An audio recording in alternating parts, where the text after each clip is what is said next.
Как всегда, в воскресенье вас ожидает свежий выпуск новостей MMORPG за неделю. Сегодня поговорим про неожиданный релиз нормальной MMORPG, вторую волну второй альфы Ashes of Creation, которая стартанула на днях, очередные проблемы Core Punk и многом другом. Не забываем подписываться на канал, в том числе по ссылкам в описании можно найти нас на отечественных платформах ВК и на Рутуб. Ну а за общением и самыми свежими новостями жанра MMORPG отправляю вас в мой телеграм. Меня зовут Мадлер, это портал Гохару, и мы начинаем. Наверняка вам знакома ситуация, когда нужно пополнить игровой кошелек или просто что-нибудь прикупить, но из-за региональных ограничений это сделать затруднительно. Что ж, у нас для вас отличная новость. С сервисом Keys for Gamers такие ситуации больше не станут для вас проблемой. Здесь можно приобрести как незабвенную классику, так и новые релизы на выгодных для себя условиях.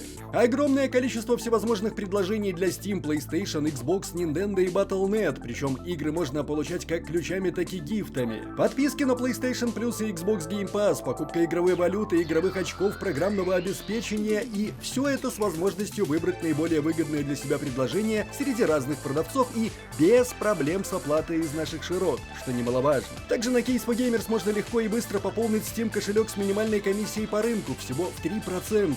Чтобы это сделать, находим на главной странице сайта кнопку «Пополнить», выбираем страну аккаунта, вводим логин Steam, необходимую сумму, завершаем операцию и бинго, деньги уже на вашем Steam кошельке. В общем, Keys for Gamers со всех сторон удобный и крайне выгодный сервис. Ежели чего, вы знаете, что делать по ссылке в описании и закрепленном комментарии.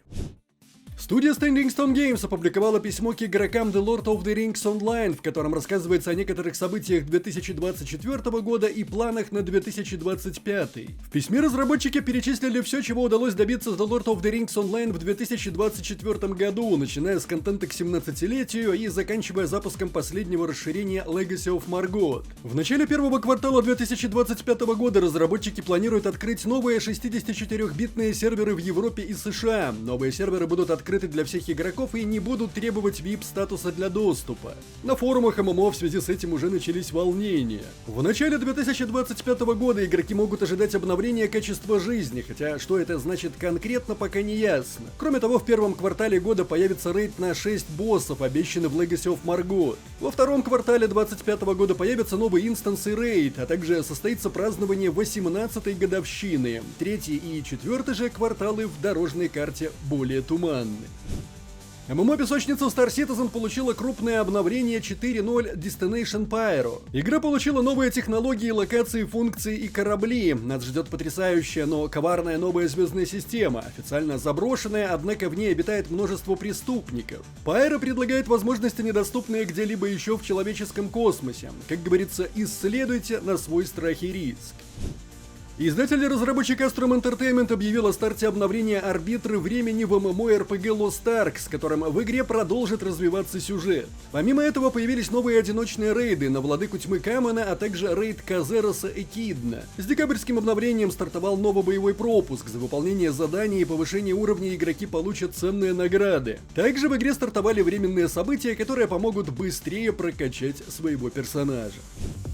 Седьмой сезон New World Eternum стартует 21 января, а вместе с ним и сезонные серверы. Это новые стартовые серверы, открывающиеся только на сезон. Они тематические и имеют свои правила, способности и даже новые уникальные предметы. Тема седьмого сезона — PvP. На всех серверах сезон также предлагает новую карту Outpost Rush Coral Divide. На карте есть центральная траншея, которая разделяет поле боя. В ней также размещены NPC. Задачами вашей команды в PvPvE режиме станут строительство мостов и создание путей для стратегического использования. Также седьмой сезон добавит новые артефакты. ПВЕшерам тоже есть чего ждать в новом сезоне. Обещанные улучшения и апгрейды экспедиции не за горами. Экспедиция М3 получит унифицированные мутации снаряжения, обновленный лут и улучшения в матчмейкинге с интеграцией Activity Finder. Студия Varec Technologies официально объявила дату выхода в ранний доступ The Queenfall. Игроки смогут начать исследовать этот обширный мир 25 января 2025 года, что ознаменует собой следующий большой шаг в развитии игры. Последнее видео рассказывает о многочисленных особенностях The Queenfall, включая огромный открытый мир площадью 2016 квадратных километров с динамической погодой и сезонными изменениями, а также о фермерстве, поиске сокровищ и сражениях со множеством чудовищных существ. Помимо этого, в трейлере трейлере рассказывается о приручении и разведении животных, сюжете, множестве кооперативных элементов, таких как подземелья, и соревновательных событиях, таких как PvP. Очень подробно показано строительство, которое позволит игрокам создавать собственные дома и даже города, если они того пожелают. Изометрическая MMORPG Royal Quest Online повторно дебютировала на платформе Steam. Издателю удалось решить все вопросы с Valve по возникшим трудностям оплаты. До 14 января 2025 года игроки смогут получить щедрый набор подарков, включающий в себя 14 дней премиум статуса, верного компаньона, стильный костюм и прочие ништяки. Участники Base смогут привязать свои аккаунты к Steam и получить бонусы для своих уже существующих персонажей. Однако игроки столкнулись с рядом проблем в работе серверов сразу после их открытия. Разработчики всеми силами исправляют неполадки, так что наверняка можно ожидать еще больше бонусов после их решения. Недавно в ранний доступ Steam вышла MMORPG Pantheon Rise of the Fallen, разработкой и издательством которой занимается студия Visionary Realms. Команда решила отказаться от формата ежемесячной подписки и перешла на модель Buy-to-Play. Стоит все это дело 1300 рублей. Однако игроки не проявили большого интереса к новинке. Пиковый онлайн в Steam составил лишь 2412 человек. Но, кстати, при этом отзывы об игре оказались в основном положительные, 78%. Напомним, Pantheon Rise of the Fallen — это глубоко социальная MMORPG в стиле фэнтези, которая бросает вызов игрокам и вознаграждает их за усилия. Присоединяйтесь к обитателям Терминуса, чтобы раскрыть тайны мира, разделенного верностью небесных и предательством. Как все это дело выглядит, вы можете прямо сейчас наблюдать на своих экранах. И, честно говоря, даже ума не приложу, почему эта игра не смогла заинтересовать массового любителя MMORPG.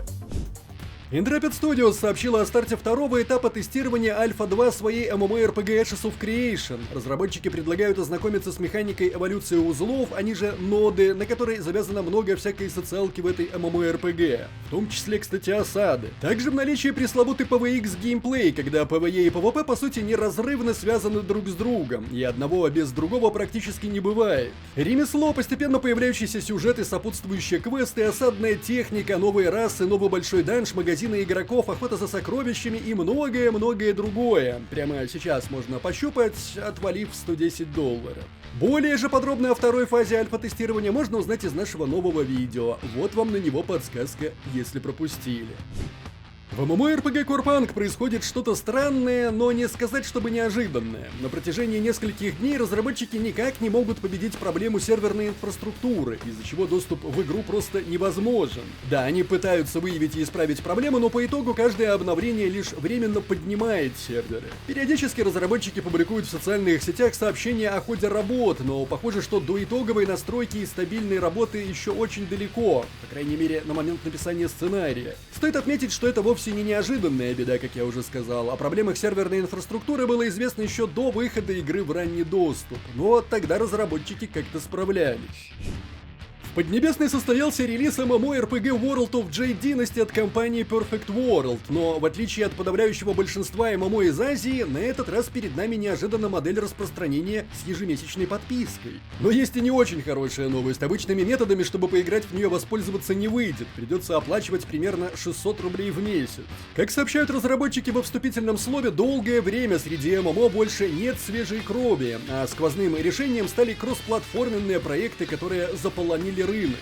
Цитирую. В соответствии с текущим развитием технологий мы хотели создать игру, которая не будет подвержена мобильным ограничениям. Мы хотим в полной мере использовать мощности ПК, предоставив выдающуюся производительность и качество изображения, для того, чтобы заслужить любовь всех игроков. По словам команды, основной контент ждет игроков на финальном этапе развития, ведь эндгейм — это кровь любой MMORPG. Подземелья в игре будут сразу нескольких уровней сложности, рассчитанных как на казуальных, так и на более хардкорных игроков. Данжи рассчитаны на группы в 3 и 5 человек, но есть и соло-подземелья. Что же касается PvP, то тут игра предложит привычные режимы арены 1 на 1 и 3 на 3, командные бои, а также масштабные битвы, рассчитанные на несколько сотен участников. Причем разработчики делают особый акцент на том, что вы сможете видеть всех участников сражения без проблем с работоспособностью клиента. Не забыли и о социальной части. Так игроки смогут построить и украсить свое жилище, устраивать гонки на летающих мечах, исследовать мир игры, раскрывать его тайны, совершать набеги на различных NPC, играть на музыкальных инструментах и раскрашивать свою одежду по желанию.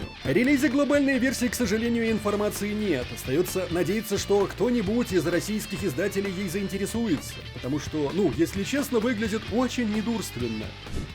И это все новости MMORPG на неделе. Не забываем, как всегда, традиционно поставить лайк или дизлайк этому видео, поделиться им с друзьями, оставлять свои комментарии, прожать колокол, чтобы быть в курсе выхода нового контента, и подписаться на нас везде, если еще не подписаны. С вами был Мать для Ретопортал Go.ru. Еще услышимся.